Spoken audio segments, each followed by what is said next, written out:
ar, a partir de agora, Extensão em Ação.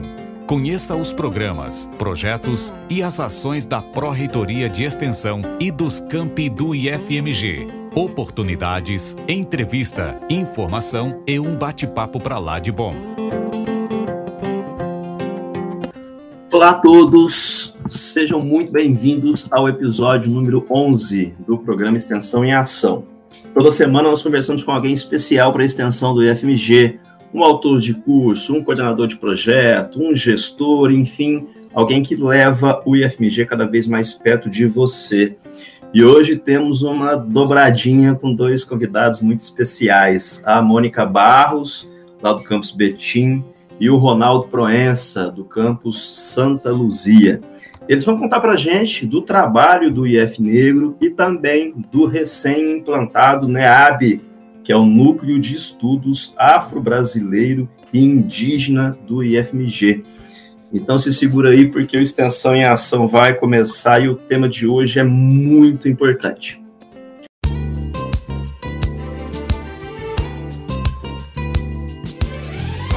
A professora Mônica Barros é natural lá do Rio de Janeiro. Ela é graduada em Ciências Sociais pela Universidade do Estado do Rio de Janeiro e é mestre em Sociologia pela Universidade Federal de Minas Gerais. Ela teve uma passagem pelo campus Piauí e hoje atua como professora lá no campus de Betim. Ô, Mônica, seja muito bem-vinda, tá? Saiba que é uma honra para nós recebê-la aqui na Rádio Mais FMG. Como é que você tá? Tudo bem? Tudo bom, Newton. Eu fico muito agradecida pelo convite de dividir a nossa experiência no IF Negro, falar do NEAB. Eu fico muito agradecida de estar aqui e vamos ter uma conversa muito boa, tenho certeza. Seja bem-vinda, viu, Mônica? Já o Reinaldo Proença, que é natural de Belo Horizonte, é graduado em Engenharia Elétrica e mestre em Ciências Nucleares pela Universidade Federal de Minas Gerais. Além disso, é licenciado em Física, especialista em Educação Profissional, especialista em Planejamento e Gestão da Educação à Distância e é técnico em Assuntos Educacionais lá no campus de Santa Luzia. Reinaldo, seja igualmente muito bem-vindo, tá? Também é uma alegria, mais uma vez, aí, ter a oportunidade de falar com você, né? Que tem sempre experiências muito positivas para compartilhar. Como é que você tá? Tá joia? Tô bem, queria agradecer a oportunidade também de estar aqui com a Mônica, né, de estar aqui com você. Espero que a gente possa ter um bom papo aqui e que seja bem proveitosa a nossa conversa. Pessoal, uma coisa muito importante, né, e também muito bacana, que a gente gosta de fazer em todo episódio aqui do programa, é conhecer um pouquinho mais da história das pessoas que fazem o IFMG ser o que é, né? Nós somos hoje uma instituição muito grande, 18 unidades, né? E com frequência a gente toma conhecimento do bom trabalho dos nossos colegas, mas nem sempre conseguimos conhecer um pouquinho mais das histórias de vida que essas pessoas trazem, né? Então é um momento aí que a gente usa, que além de humanizar mais as relações no IFMG, também serve de inspiração para muita gente que nos ouve, porque sempre as histórias são muito legais. Eu queria, então, tomar a liberdade de pedir para que vocês compartilhassem um pouquinho com a gente, né, das trajetórias pessoais e profissionais, né? Como é que foi aí essa jornada até chegar aqui no IFMG? Mônica, a gente pode começar com você? Perfeitamente. Bom, eu já moro aqui em Belo Horizonte há 30 anos, então tem 30 anos que eu já estou aqui desse lado de cá das montanhas. No Rio de Janeiro, eu nasci na capital, mas eu morei a vida inteira numa cidade periférica, na Baixada Fluminense, São João de Meriti. Eu sou de uma família negra, somos todos, né, e todas negros e negras. Uma família de mulheres fortes. A minha avó paterna, uma mulher negra de ascendência também indígena, baiana, parteira, lavadeira, rezadeira, participante do candomblé. Então ela traz, né, para a gente essa figura forte da mulher que coordena a família, que coordena a casa, a família, que cuida das pessoas, né? Uma mulher muito sociável, muito extrovertida, né? Lavava roupa na beira do rio, no Rio de Contas, no interior da Bahia. Então, que conversava, que contava histórias. Então, isso é muito presente na minha formação e da minha família.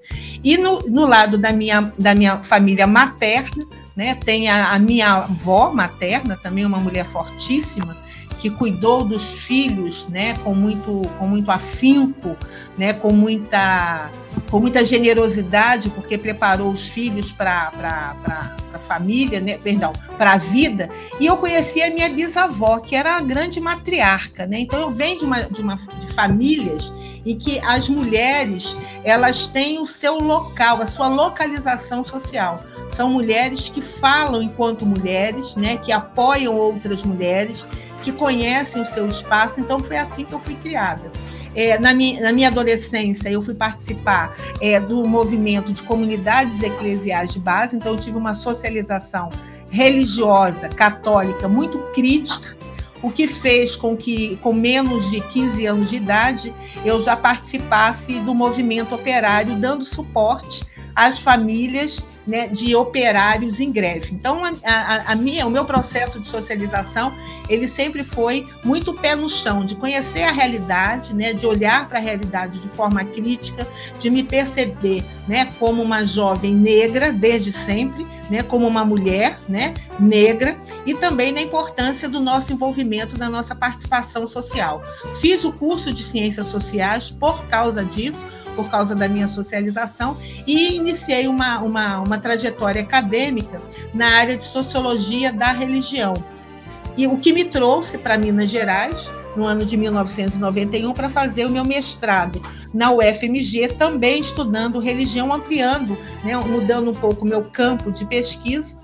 E a partir daí eu comecei a estudar, né, religiões de matriz africana, depois fui estudar um pouco do sistema penitenciário para compreender como que a assistência religiosa se inseria, e cheguei no IFMG no ano de 2016, lá na região centro-oeste do estado, que era desconhecida por mim, mas uma cidade, né, em que 33% da população tinha se autodeclarado negra, embora, né, nos espaços sociais nós víssemos, né, muito pouco desses indivíduos negros. Então, lá, enquanto professora de sociologia de uma instituição pública, de um instituto federal, de um campus avançado, né, a minha primeira providência foi de estabelecer interlocução com a comunidade, especificamente, né, com a população negra, pela minha trajetória e por eu entender que era importante contribuir para que essa população tivesse mais visibilidade social. Ao sair da cidade de Piuí, hoje eu estou no campus de Betim, eu posso dizer que deixei uma semente lá, que hoje é uma árvore, né? Que pode ser uma árvore frutífera e muito frondosa, que foi a criação do Conselho Municipal de Promoção da Igualdade Racial da cidade de Betim. Isso ainda no ano de 2017, quer dizer, eu estava recém-chegada lá e não pensei duas vezes em colocar o pé na estrada, de descer a colina, porque eu acredito que os nossos campos, eles têm que ter os portões abertos para fora, né? E no nosso caso, que ficávamos no alto de uma colina, que o adequado, o correto seria, né, que nós descêssemos a colina, aí sim, para convidar as pessoas a subir conosco, né, e tomar assento no nosso campus. Em linhas gerais, é isso, Nilton. Ô, Mônica, obrigado por compartilhar com a gente essa bonita história. E, Reinaldo, queria pedir também para que você contasse um pouco aí da sua trajetória e da sua história. Vou falar brevemente de mim, então. Eu sou o pai do Cauã, né? Cauã é meu filho de 12 anos, tem o Davi também, 8 anos de idade. Sou casado com Fernanda Honorato, que ela é professora do campus de Sabará. Eu resido aqui na cidade de Belo Horizonte, né? Em BH eu tenho um bloco de carnaval, que é algo que eu faço que eu considero que é diferente. Ultimamente eu tenho gostado muito de estudar percussão. Eu sou filho de servidores públicos, né, federais, tanto meu pai quanto minha mãe Meu pai ainda está nativo, está aposentando agora, mas minha mãe já é aposentada. Né? A minha família, ela tem origem lá em Mariana, pela parte da minha mãe, aqui em Belo Horizonte, pela parte do meu pai. Legal falar lá de Mariana, porque eu tive a oportunidade de conhecer minha bisavó, né, vó Maria Joana. E ela faleceu aos 98 anos, né? Essa minha bisavó, ela era filha de escravo. Né? Então essa é uma história que eu gosto de carregar comigo, né? E entender, né, esse passado é sempre muito bom para a gente. Falando um pouco da minha formação, né, eu estudei 28 anos direto na minha vida, né? Minha vida praticamente toda foi lá dentro da UFMG. Comecei lá no ensino fundamental e fui até o mestrado, igual você falou.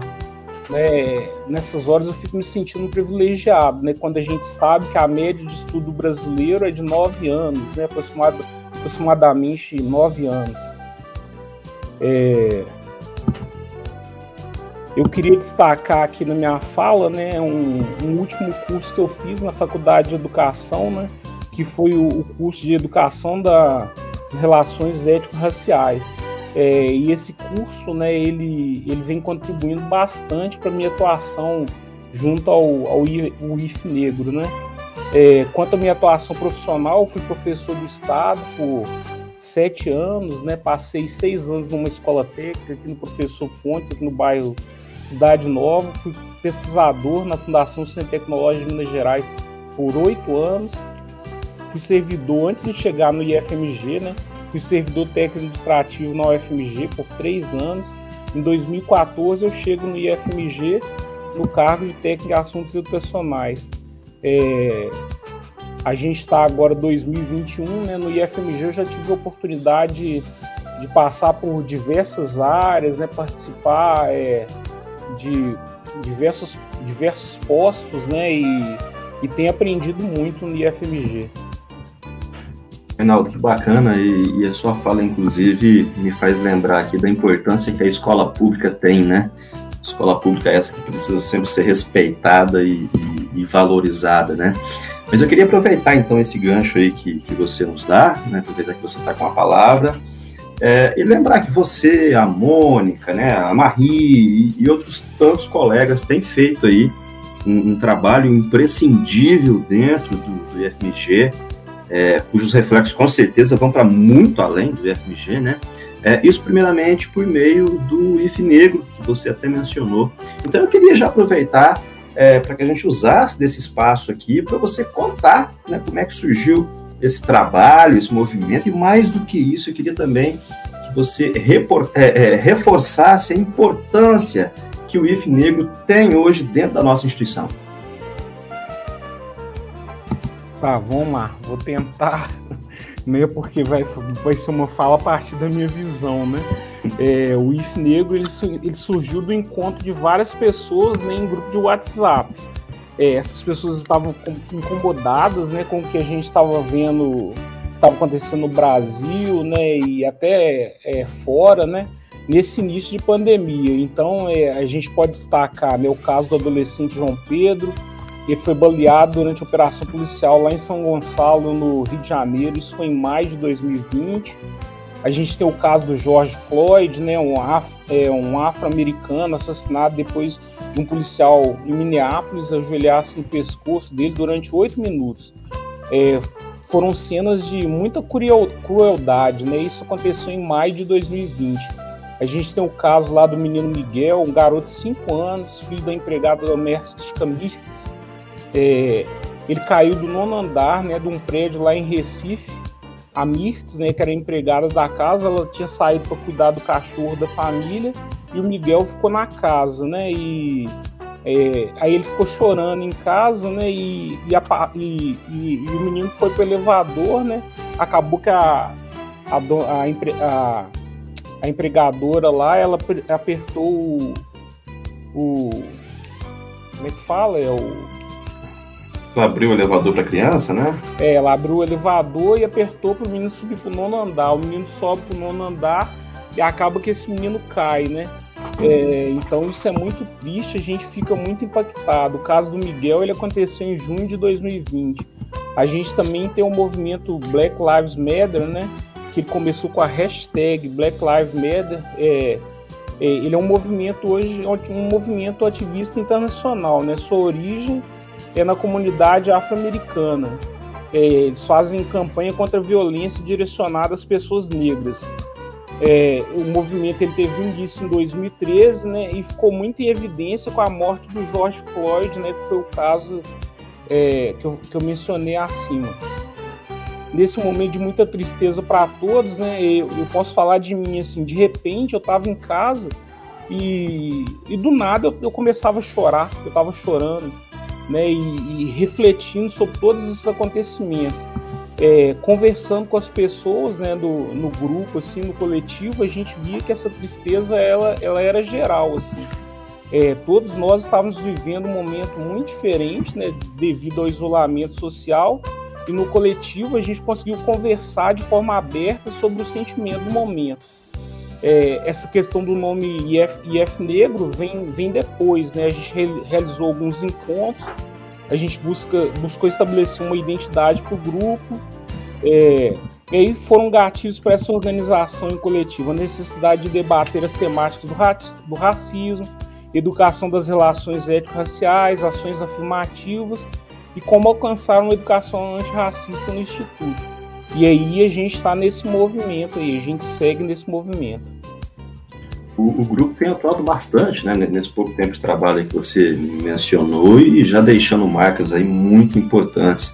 Nós tivemos, inclusive, recentemente a Semana Integrada da Consciência Negra, né, onde vários temas foram debatidos, né, as ações afirmativas, o protagonismo dos coletivos negros, a questão da empregabilidade e a desigualdade racial, discussões sobre projetos antirracistas.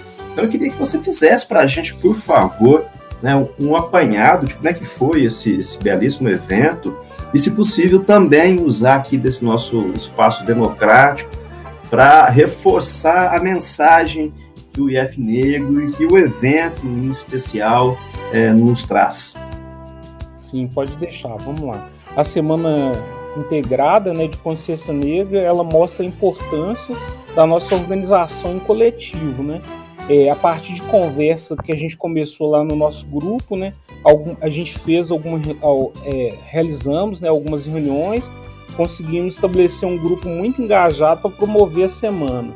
É preciso destacar, né, a presença de mais de 10 campos para a promoção da semana e os apoios da reitoria, do Sindifes, né, para a realização da mesma. Para destacar assim, as principais mensagens da semana, né? Existe um grupo considerável de pessoas engajadas na luta antirracista, né? Os coletivos de estudantes negros dos campos estão crescendo. Isso é muito bom para o Instituto, né? Mostra a importância do protagonismo juvenil. Eu sou uma pessoa que eu gosto muito de falar de protagonismo do estudante, né? A gente desenvolver ações para o protagonismo do estudante. Acho que a educação ela faz muito mais sentido quando a gente consegue trazer a nossa semente para o protagonismo, né? Conseguimos promover uma grande ação multicampus de grande relevância para o Instituto, né? É difícil desenvolver uma ação multicamp, né? O IF Negro tem conseguido fazer isso, então isso é muito positivo, né? Capacidade de mobilização de pessoas, de instituições, de parceiros, né? Para a gente poder fazer essa semana. Da semana a gente pode destacar, né, a atenção que a gente deve ter com a desigualdade racial, né? Você falou aí da questão da empregabilidade. A gente pensar na cultura também, né? Literatura, dança, teatro, música. Pensar na questão da autoria também, da autoria negra, né? Em todos esses movimentos. Identidade e resistência, né? A gente teve uma mesa que foi com a Aline Aguiar. Eu vi assim no olhar das meninas, sabe? Elas encantadas, aquela fala da Aline Aguiar impactante, né? E eu tenho certeza que isso fica para a vida dos estudantes que estavam ali naquela mesa, né? A gente também teve conversa com os povos tradicionais, né? Quilombolas, a gente não pode deixar de destacar, né, que a gente discutiu muito sobre ações afirmativas, possibilidades, né, educação das relações étnico-raciais, e essa questão desemboca na educação antirracista, né, que é o grande desafio que a gente tem aí pela frente. Essas discussões, elas estão disponíveis, né, no YouTube. Passa o endereço para a gente, por favor, para que quem não viu possa ver. Tá, o IF Negro, ele tem canal, a gente tem página no Facebook, no Instagram, e lá no YouTube você pode procurar IF Negro, que você vai conseguir ver a maioria dessas apresentações, estão lá no canal do IF Negro no YouTube. Eu tenho certeza, né, que essa sua fala, ela está atingindo aí um número grande de pessoas, né? A gente tem recebido índices de audiência aqui significativos, né, na Rádio Mais FMG, e a nossa proposta acho que é exatamente essa, né? Educar e educar para a cidadania, né? Então acho que essa contribuição aqui, essas palavras são muito importantes.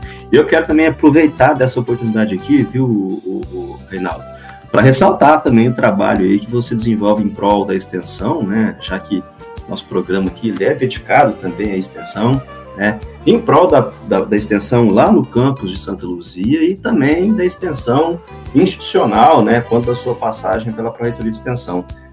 Então, não tenha dúvida de que estamos hoje trilhando por caminhos que foram, né, pavimentados por muitas pessoas e dentre essas você com certeza, tá? Então, obrigado também mais uma vez. Ô, Mônica, agora eu queria falar um pouquinho com você. Eu tive a grata oportunidade de assistir uma palestra sua, né, acho que você vai lembrar, alguns anos atrás, num evento que fizemos lá em Arcos, né? E desde aquela ocasião eu me lembro, né, da sua sensibilidade para transmitir mensagens, né? Que educam e, de certa forma, até, né, mexem com as pessoas. Me lembro muito das suas falas aquele dia, foi uma mesa redonda, onde nós discutimos educação, né, a educação básica, né? E dentro das redes sociais do IF Negro, eu encontrei um texto seu, né, que também me soa muito, né, com essa sensibilidade que você tem, que se chama Alguém Já Ouviu Falar que Existiu um navio branqueiro? Esse texto desconstrói, né, a ideia do racismo reverso, daí a analogia com a inexistência do navio branqueiro, mas indo além disso, você narra também no texto uma cena, né, que você intitula como racismo recreativo, vivida por um aluno de pseudônimo Antônio. Essa passagem do texto mexeu bastante comigo quando eu a li e me fez, inclusive, refletir sobre muita coisa que eu já vi acontecer na escola também e que talvez eu não tenha tido, né, a sensibilidade para saber lidar com a situação e orientar para que aquilo tivesse um desfecho melhor. Então eu queria pedir, Mônica, por favor, para que você compartilhasse com todos que nos ouvem aquele caso do Antônio e pedir também para que você retransmitisse as ideias que aquele texto nos traz. Ok, Newton, lembro bem daquele dia, aquele encontro em Arcos. Foi a primeira vez que eu fiz a viagem, né, o percurso entre Piuí e Arcos. Ele me marcou muito, né, a receptividade de vocês lá no Campus Arcos e o evento, né, que foi um evento assim incrível, com experiências metodológicas de colegas, professoras e professores. Lembro daqueles trabalhos incríveis, né, que eu ajudei a avaliar, então me marcou também muito, sabe, assim, eu tenho muita admiração pelo trabalho que é feito pela equipe, né, nossas colegas, né, e colegas do Campus Arcos. Com relação ao que aconteceu com esse aluno Antônio, e o navio branqueiro, eu fiz questão de colocar a frase que ele usou, né? Talvez ela soe estranha, não poderia ser navio branqueiro, mas ele disse branqueiro, porque eu acho que esse dobrado, né? Ele expressava assim, a força da sua resposta. Então, o que acontece? O Antônio, ele chegou para a gente vindo de uma escola estadual da cidade, e é um menino negro, né? Um menino negro com uma estatura maior do que os outros meninos, né? Porque quando chegam no ensino médio, às vezes eles têm 14, 15 anos, e dependendo, né, do fenótipo deles, eles têm mais estatura ou menos estatura. Então já chegou esse menino negro, né, um pouco mais alto do que a média da turma. Então já tem aí um destaque nesse sentido. No caso dele, não era um destaque positivo, porque ele se sentia retraído, que é mesmo um menino mais silencioso. E aí ele vem para uma escola e quando ele chega para a gente, ele vem...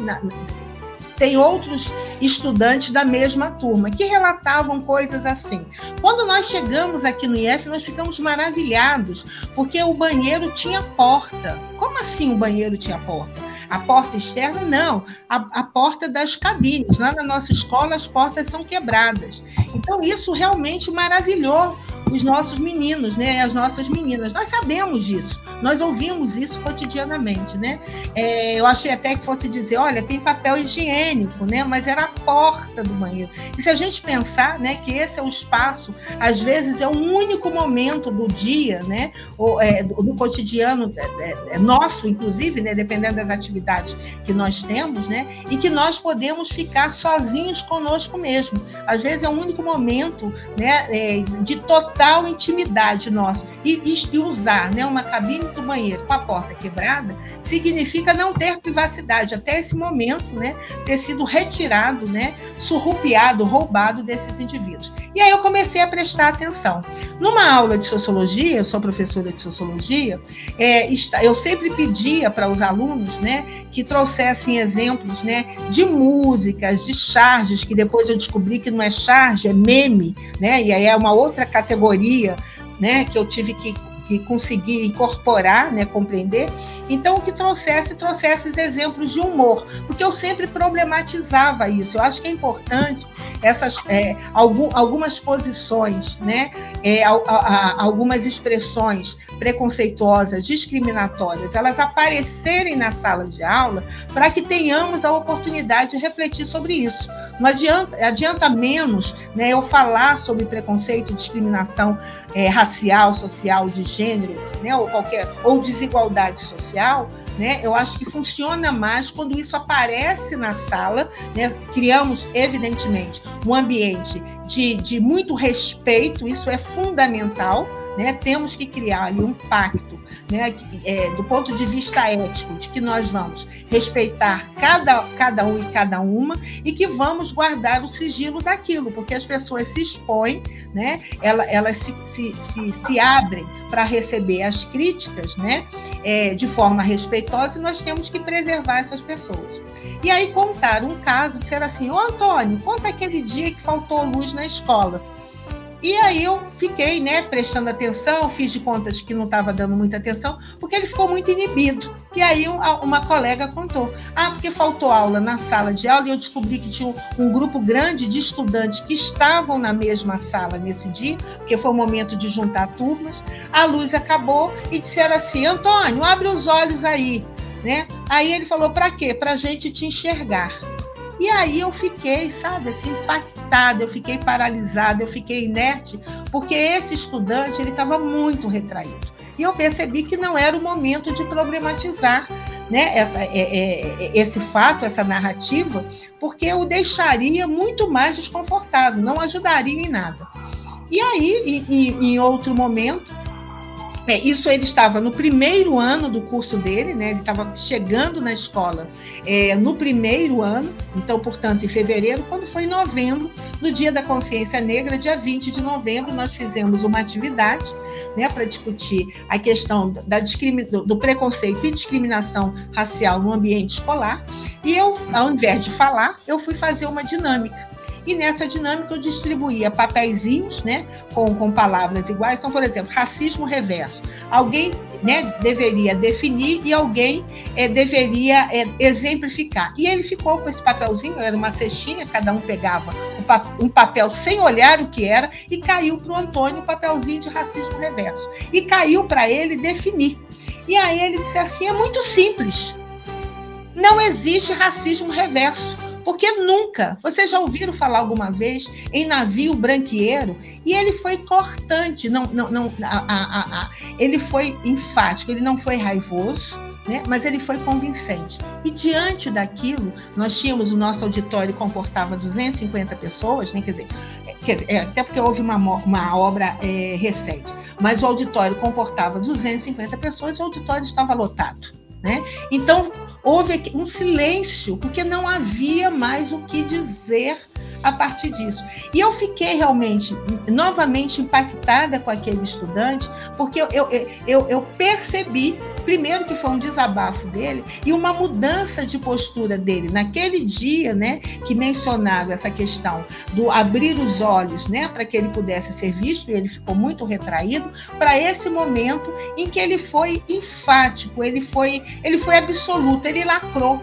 Entendeu? Porque ele destruiu qualquer contra-argumentação que pudesse ter, né, sobre a existência do racismo reverso, ou seja, de uma prática, né, discriminatória, né, de dominação de grupos étnicos, né, de grupos negros contra, né, grupos étnicos brancos. Até porque, né, as pessoas brancas não são racializadas, né, não se fala em raça branca. Nós falamos de raça negra, né? No Dia da Consciência Negra, é muito comum as pessoas falarem a contribuição da raça negra, né? Quer dizer, nós é que somos distinguidos.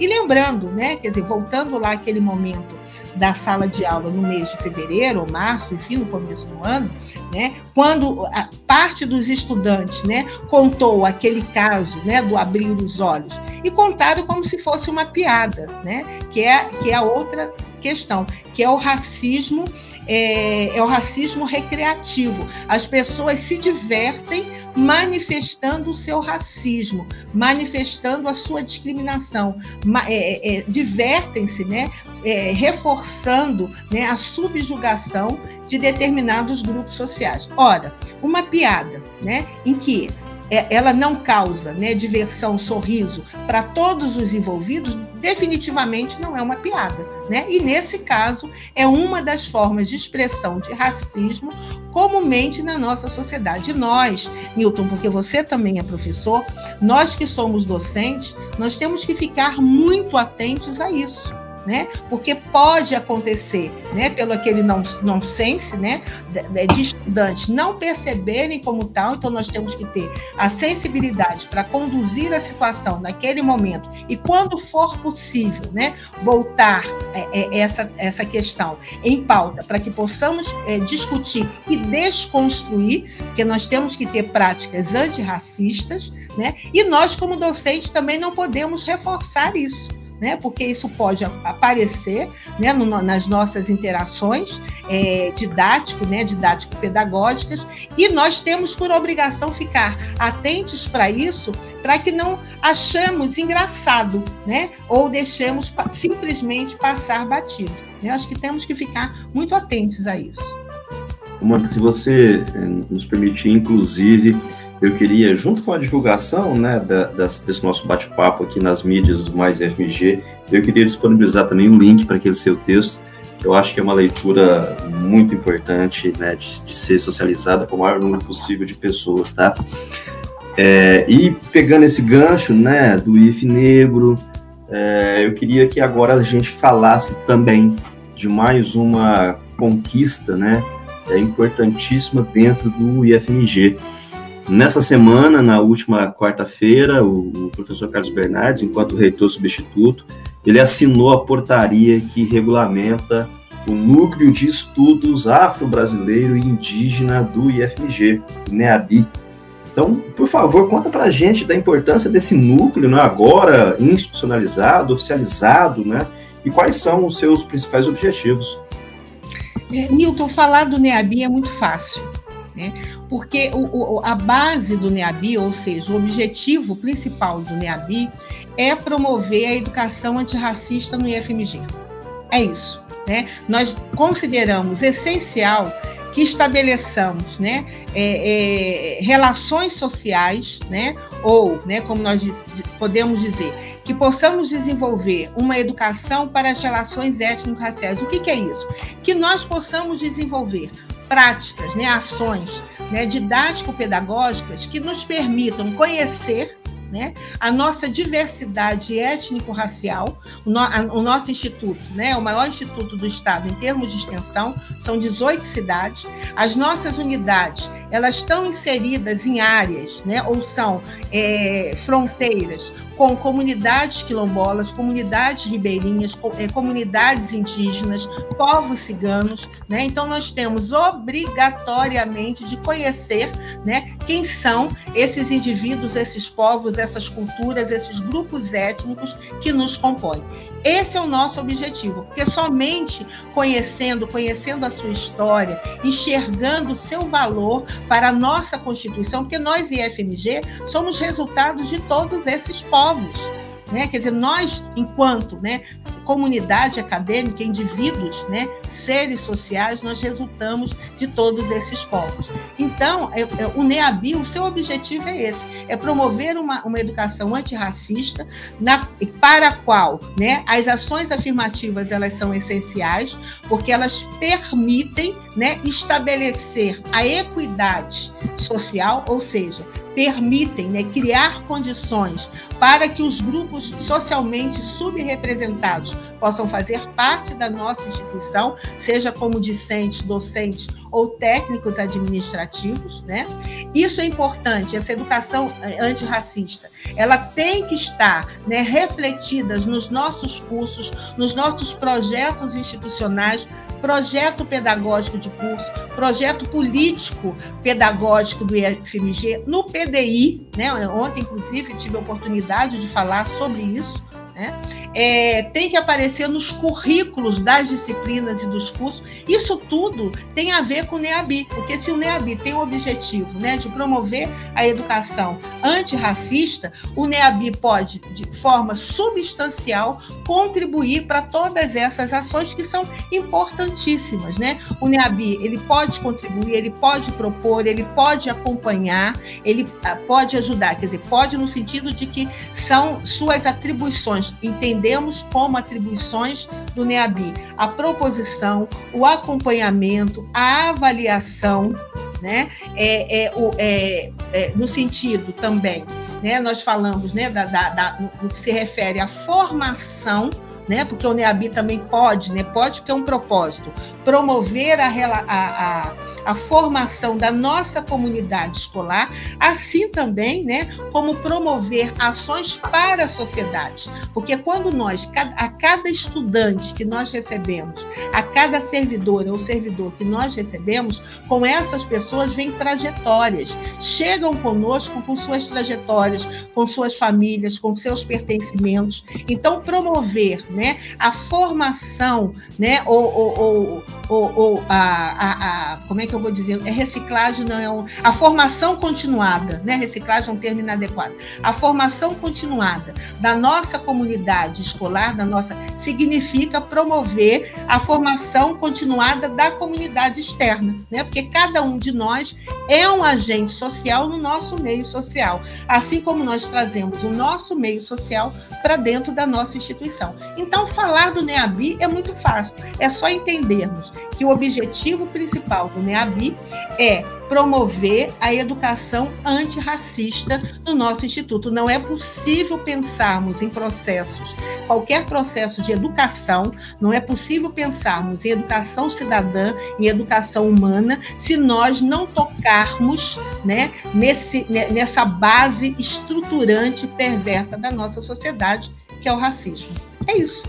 O NEABI é fruto, né, da iniciativa de um grupo muito dedicado, né, de educadores, né, na essência da palavra, servidores, professores e técnicos administrativos, mas ele ficará administrativamente vinculado à Pró-Reitoria de Extensão, né, que atualmente também é gerida pelo professor Carlos Bernardes, que está nos ouvindo agora com certeza, e ao longo dessa semana ele fez questão de lembrar que nós precisávamos convidá-los para essa conversa aqui, assim que o NEABI fosse oficialmente constituído, né? Então eu já me adianto e digo que, em nome de toda a equipe da ProEx, eu queria registrar que para nós será uma honra muito grande, tá? Acompanhar e apoiar esse trabalho. O Reinaldo, como eu falei no comecinho do programa, né, quando eu te apresentei, você é pós-graduado em Planejamento, Implementação e Gestão da EAD. No seu dia a dia de trabalho, né, lá no campus, você lida diariamente com o setor de extensão. Então, juntando essa sua formação acadêmica com a experiência junto à extensão, eu queria que você compartilhasse um pouco das suas impressões, né, sobre esse tipo de ação, né, em especial aquele que a gente tem feito aí, adotando a educação à distância por meio da plataforma Mais IFMG, e também assumir aqui, né, o compromisso com vocês, a pedido do professor Carlos Bernardes, de que no próximo ano, assim que o orçamento estiver disponível, nós faremos um edital para fomentar exclusivamente temáticas, né, indicadas aí pelo IFNegro, pelo NEABI, lá junto ao programa Mais FMG. Queria que você falasse um pouco dessa perspectiva de atingir o público também por meio do ensino à distância, já que é uma área que você conhece e atua. Falando por mim e pela Mônica, né, a gente fica muito feliz com essa possibilidade aí da gente ter esses novos editais, né? Enfim, eu considero uma conquista para o IFMG, né, a criação da plataforma Mais IFMG. Eu entendo que que podemos e devemos promover mais cursos na modalidade de educação à distância. Na minha percepção, né, eu acredito que o IFMG precisa mapear possíveis lacunas que ainda existem na formação de seus servidores para trabalhar com a educação à distância. Eu acho que a gente pode melhorar isso aí. Para mim, a gente tem um corpo, né, de servidores que ele é heterogêneo em áreas de formação, vivências, experiências, né? E eu acho isso muito bom para o Instituto. E aí, pensando assim, eu acredito que a solução ela deve estar dentro de casa mesmo, né? No momento, eu queria falar uma experiência que a gente está vivendo. A gente está com um curso promovido pelo IFNegro, a pedido da PROEM, né, que é o curso de comissões de heteroidentificação para processos seletivos. As aulas estão acontecendo todas as quartas, né? Faltam 2 encontros ainda. É uma presença acima de 80 pessoas sempre, né? E para a gente isso é de muita felicidade, né? Porque é muita gente interessada no assunto. A gente tem feito essas aulas no Google Meet, né? E a gente colocou também no Moodle, né, um ponto de apoio, onde estão lá as aulas gravadas, a gente leva para lá, a gente está promovendo discussões no Moodle também, né? E está sendo muito positiva, a repercussão do IFMG tem sido muito boa. No presente momento, né, esse curso tem muita demanda, a gente está pensando até numa segunda oferta. Talvez também a gente pode pensar em formatar um curso num formato diferente para a plataforma Mais IFMG, e espero que a gente possa conversar sobre isso aí no futuro. Compromisso feito, viu, Ronaldo? E sem dúvida, acho que esse aqui é um dos episódios mais importantes, né, desse programa Extensão em Ação, e eu quero agradecer muito pelo carinho que vocês tiveram ao aceitar prontamente esse nosso convite. Foi muito corrido, né? A gente ficou esperando ser assinada a portaria do NEABI, e assim que foi assinada, na hora vocês se disponibilizaram. Então, muito obrigado de verdade. A gente poderia ficar aqui conversando por horas, né? Mas infelizmente o nosso tempo aqui é curtinho. Então, antes de fechar, como já é uma tradição aqui nesse programa, eu queria pedir algumas sugestões para vocês por meio de 3 perguntinhas bate-pronto. Bora lá? Vamos nessa. Mônica, eu queria que você deixasse para todos que nos ouvem uma sugestão de leitura. Ok. Como eu sou socióloga, né, eu posso sugerir o livro do professor Gessé de Souza, Como o Racismo Criou o Brasil. Mas eu também acho importante a gente, né, ler produção, né, de autores negros, né, que vão desenvolver seus estudos considerando, né, o seu pertencimento étnico-racial. Então, eu vou sugerir a professora Bárbara Karine Soares, que esteve recentemente conosco no campus Betim, o livro dela, o mais recente, que chama História Preta das Coisas, no qual ela relata 50 importantes contribuições científico-tecnológicas, né, de pessoas negras. Então, ela fala desde lá do processo de mumificação, né, das múmias, né, do Egito, até mesmo desenvolvimentos mais recentes, né, considerando, por exemplo, o mapeamento, né, do vírus da Covid, realizado pela professora Jaqueline Jesus, pela professora e pesquisadora Jaqueline Jesus. Então, você pediu uma sugestão, já dei 2. Ótimo. Reinaldo, e você? Sugestão de leitura? Então, eu queria sugerir o livro da Goli Guerreiro, né, uma pesquisadora lá de Salvador. Ele chama A Trama dos Tambores, a música afropop de Salvador. A música, né, de Salvador, ela tem tudo a ver com a minha ancestralidade, né? Tocar tambor é resistência, eu tenho gostado muito disso. Então, eu queria sugerir esse livro. Também queria sugerir outros 2 livros da Rosa Margarida de Carvalho Rocha.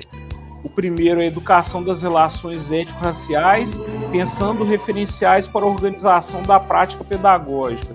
Almanaque Pedagógico Afro-Brasileiro, uma proposta de intervenção pedagógica na superação do racismo no cotidiano escolar.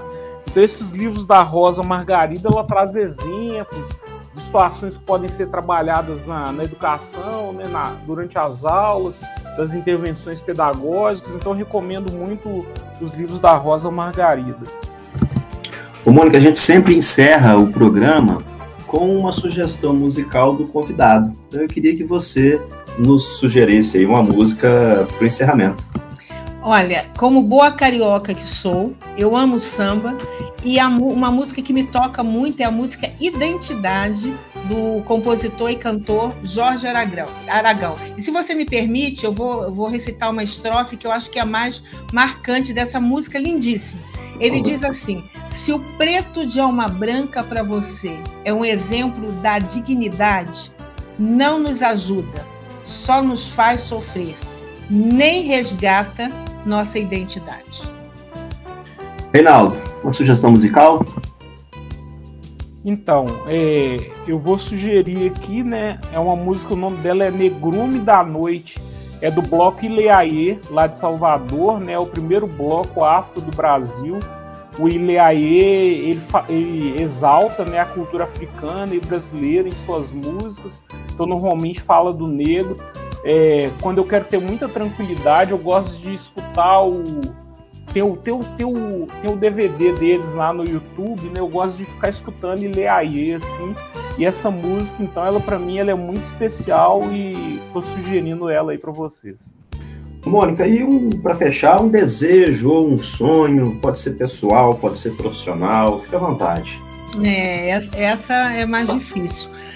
Mas, olha, considerando, né, de onde eu vim, onde eu estou nesse momento, eu tenho o objetivo, né, não é só um desejo, é o objetivo de contribuir, né, até onde eu puder, para que possamos ter cada vez mais sorrisos negros nas nossas formaturas, nas nossas defesas de mestrado, nas nossas defesas de doutorado, nas instituições públicas, né? Que nós possamos, enquanto instituições públicas, né, cada vez mais atender aquilo que é um princípio constitucional, né? Que é atender os grupos mais vulneráveis socialmente e os grupos subrepresentados. Eu quero mais sorrisos negros. É isso. Reinaldo, e o seu desejo?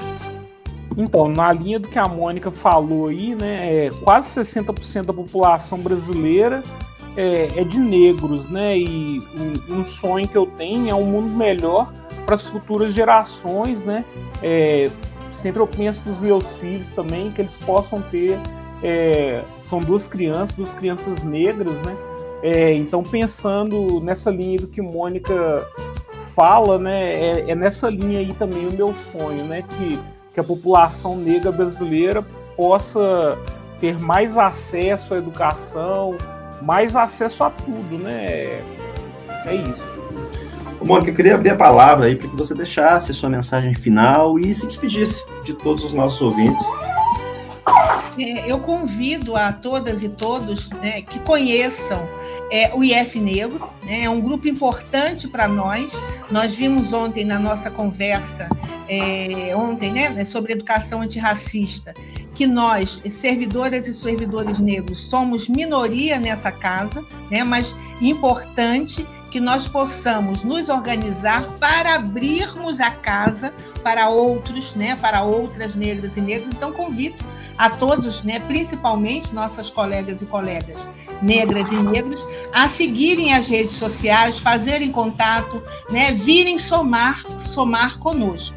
Eu acho que isso será importante, essa movimentação, porque a questão não é que sejamos poucos, mas que sejamos aquelas e aqueles que vão abrir as portas para que venham muitos. É isso. Reinaldo, também deixa aberta a palavra para você fazer suas considerações e deixar o seu abraço a todos que nos acompanham aqui na Rádio Mais e FMG. Queria agradecer a oportunidade, né?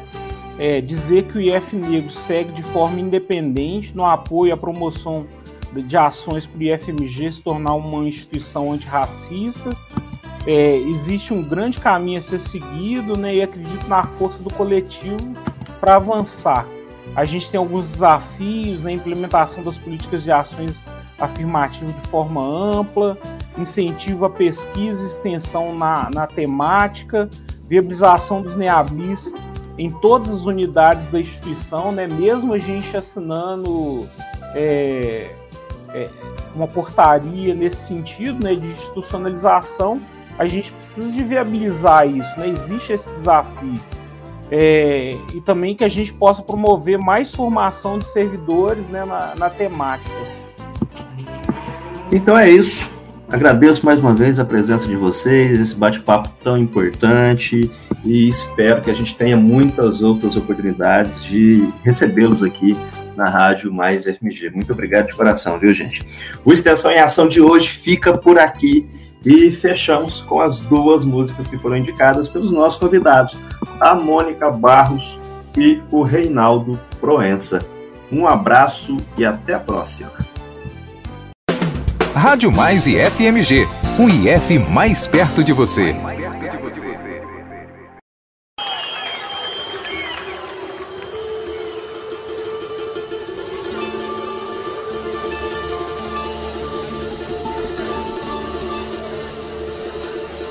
Elevador é quase um templo, exemplo pra minar teu sono. Sai desse compromisso, não vai no desserviço. Se o social tem dono, não vai. Quem cede a vez não quer vitória. Somos herança da memória. Temos a cor da noite, filhos de todo açoite, fato real de nossa história.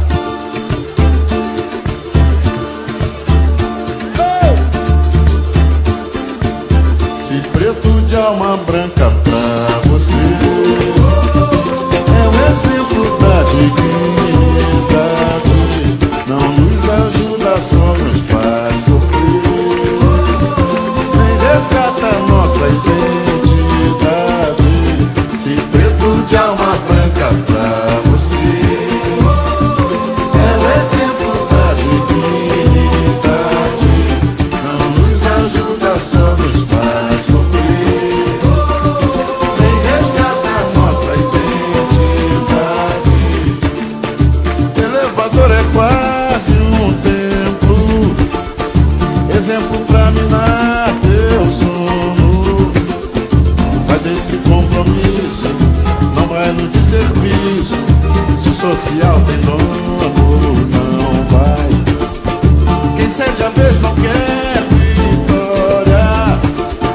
Somos herança da memória. Temos a cor da noite, filhos de todo açoite, fato real de nossa história.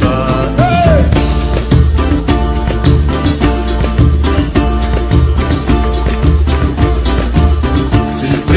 de alma branca pra você. É o exemplo da dignidade, não nos ajuda, só nos faz sofrer. Quem resgata a nossa identidade, se preto de alma branca pra você. É o exemplo da dignidade, não nos ajuda, só nos faz sofrer. Quem resgata a nossa identidade. Elevador é quase um templo, exemplo pra minar teu sono. Sai desse compromisso, não vai no desserviço. Se o social tem dono, não vai. Quem cede a vez não quer vitória. Somos herança da memória. Temos a cor da noite, filho de toda açoite, fato real de nossa história.